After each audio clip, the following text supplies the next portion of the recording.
Well, I have the wonderful violinist Randall Goosby here to talk about his second album with Decca Classics.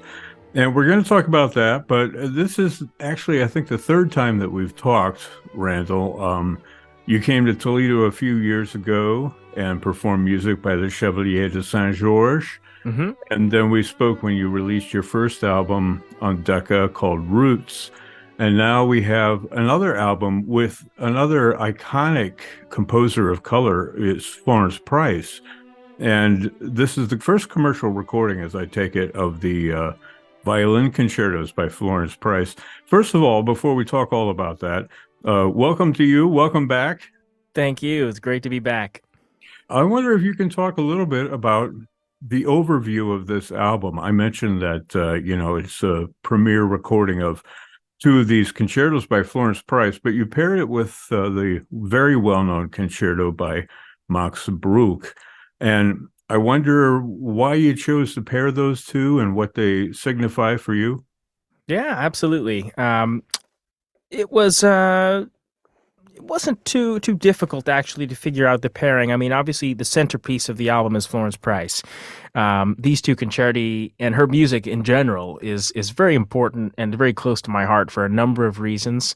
But obviously, the common ground that we share culturally, I think, is something that means a lot to me, especially in this field of classical music. And so I wanted to find something that's obviously a little bit better, better known that I could pair that means just as much, and that is the Bruch Concerto. Obviously, for very different reasons. I'm sure Bruch and I don't share that much in common, at least culturally speaking. But in terms of just why I love classical music, I mean, Bruch is one of the best examples I can think of. This is one of the first violin concerti I ever picked up and learned, and still to this day remains one of my favorites. I haven't even come close to getting tired of this concerto. So I thought it would have been cool, or I thought it would be cool to have two completely different composers that mean the world to me in very different ways. And actually, throughout the process, I've discovered, that there is a little bit of similarity, I think, in what they have to express and the ways in which they do that. Very lush romantic writing on both sides. So it was a really fun way to kind of get a deeper look into both of these composers. You are doing this recording, or you did this recording with the Philadelphia Orchestra under Yannick Nézet-Séguin, who is a wonderful young conductor, as we all know. I wonder if your treatment of the Bruch in listening to it sounds fresh to me. I wonder how much of that was implemented by this combination, Nézet-Séguin and the Philadelphia Orchestra. Oh, certainly. I mean, I think there's always a freshness to anything that Yannick and Philly, do together. It was just a really wonderful experience being able to do this with them. We actually, Yannick and Philly and I, we did one sort of standalone performance of the Bruch Concerto at the Saratoga Festival last summer. So this wasn't our first go around with the piece, although we had essentially a 3-hour session to get the whole concerto done. We didn't have any rehearsal time. We didn't have any patch sessions. So that freshness was sort of a necessity. We had to just, get everybody in the room. Everybody kind of did their thing, and we played off of each other and, gave and took rather, really, really spontaneously and in the moment. And I think that's, a large part of why that sort of freshness came through, Yeah. because it really was a studio recording, that Bruch Concerto, as opposed to the Price, which were live.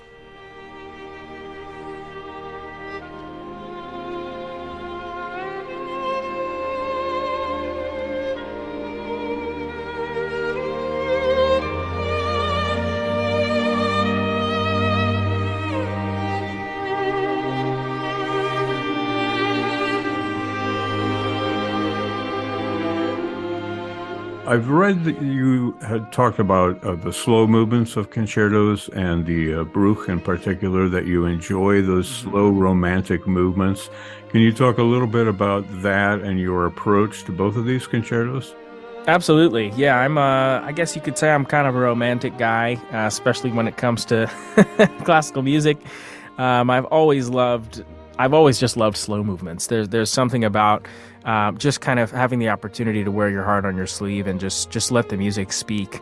And the second movement of Bruch is an incredible example of that, especially in such a what becomes a really just lively and energetic, outgoing, extroverted third movement. The second movement is so intimate and personal, and in the setting of a big concerto, that's something that I think I really wanted to bring out, and I think Yannick and Philly and their sensitivity as an ensemble really made that quite easy, honestly. And as for the price, I mean, there's as I mentioned earlier, there are a good bit of similarities between the lushness and the lyricism of something like the second movement in the Bruch, and a lot of these sort of very songful, spiritual sections in both of the Price concerti, where you could play it as if you were singing a Puccini opera or something like that, but you can also play it as if you're humming to yourself, or you're humming to your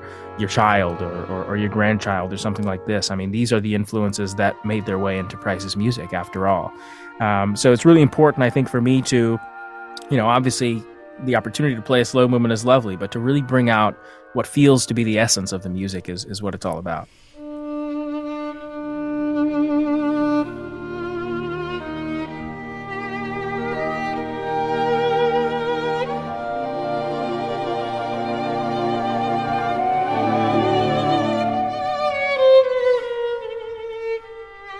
You mentioned briefly, your history with the Bruch Concerto.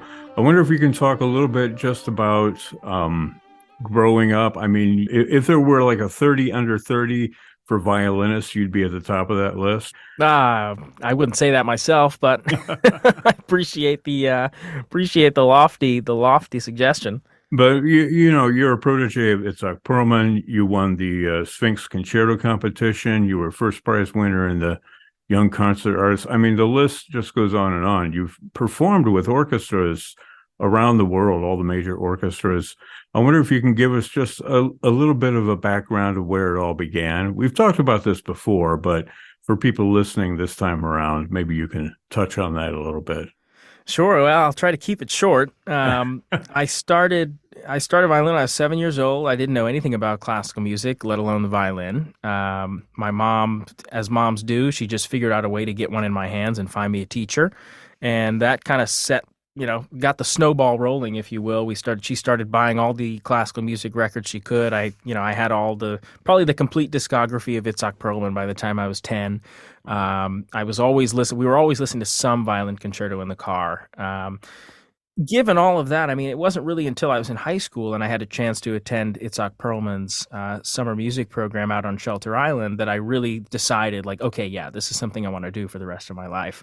But at that point, I already sort of had all of the ammunition, if you will. I mean, I had all the repertoire in my head. I had at that point, I had finally found some friends in music who I could really relate to and share with in this pursuit. So, it was a long road, and there was a lot of good luck. There were a lot of great people involved who, just put my well-being first, and I'm really grateful for that. Certainly don't take for granted all of the incredible opportunities that are starting to come my way. And I think at this point, as much fun as it is to go out and perform and share great music with great audiences in great places, I'd like to start figuring out how to weave in more sort of community-oriented work and bringing this music to more communities who just don't have, who aren't in position to, really consume it all that regularly. There's cities and stretches of the United States that have never heard a classical music performance, and I'd like to be a small part in changing that. Yeah, definitely. Are you still playing the Stradivarius? That's right. Yeah. As of January this year. Can you talk a little bit about your violin, how long you've had it, and what's special about it for you? Absolutely. Well, this recording actually was not made on the Strat. This was last fall, Okay. so I still had the 1735 Guarneri del Gesù from the Stradivari Society in Oh, Chicago. it was just a Um, Guarnieri. Okay. that's right. That's right. But I have since been so fortunate to have a Strat come into my hands thanks to a very generous loan by the Samsung Foundation of Culture in Korea. It was played on for the past, I guess, 4 or 5 years by the great Clara Jimmy Kong. And this one was made in 1708. It's nicknamed the Strauss, not for Richard Strauss or Johann any of the Strauss. other any of the other Strausses. I think it was just a family who ended up buying the instrument some 100 years ago or so. But it's an absolutely incredible instrument. Certainly, the next record that I do with Decca will be made on this. And yeah, it's just been an absolute joy to play. It's a completely different palette of sounds and colors than what the Del Gesù had, and not to say that it's better or worse, but I mean it feels as if a world of opportunity has opened up in terms of expression and in terms of really creating a world of sound. So I'm just been absolutely elated to get to know this instrument and looking forward to the next few years of getting even closer. Well, in addition to your working with Itzhak Perlman, you were sort of a protege of the Sphinx Foundation, which is based in Detroit, not far from here.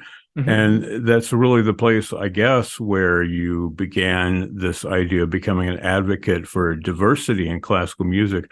I wonder if you can talk a little bit about your relationship with Sphinx and how that has shown itself in your professional life. Absolutely. Yeah. I've been involved with the Sphinx organization since I was 13. I guess that was 2010, I think, that I first participated in their competition, their annual competition. I was fortunate enough to win the first prize in the junior division.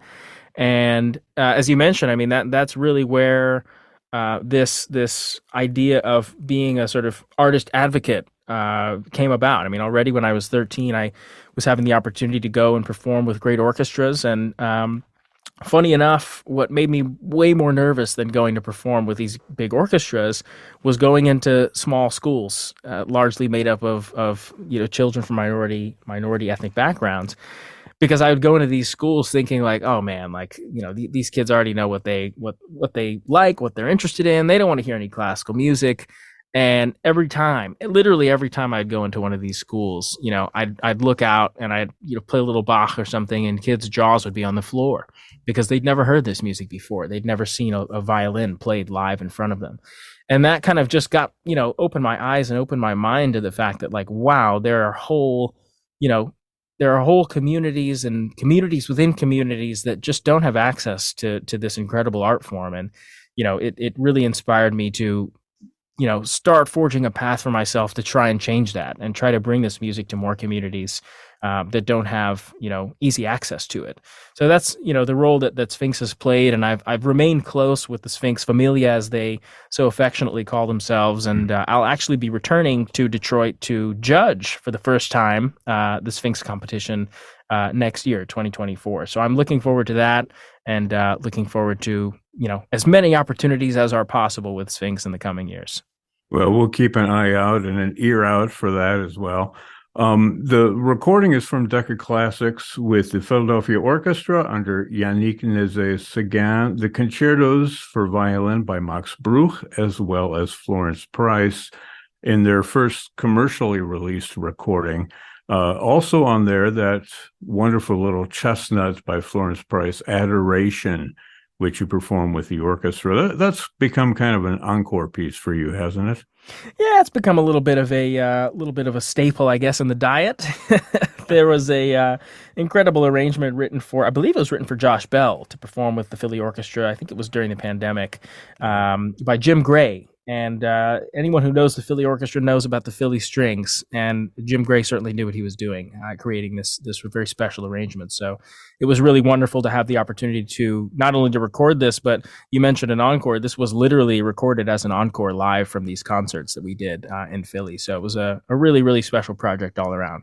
Well, that's wonderful. It's a beautiful recording and definitely a must-have, if only for the Florence Price, but also a really fresh, energetic take on the Bruch Concerto, which has been, essayed by just about every great violinist, which includes you, Randall Goosby, violinist. Thanks for the music. Thanks for all that you do for classical music. And thanks for talking to us here on FM 91.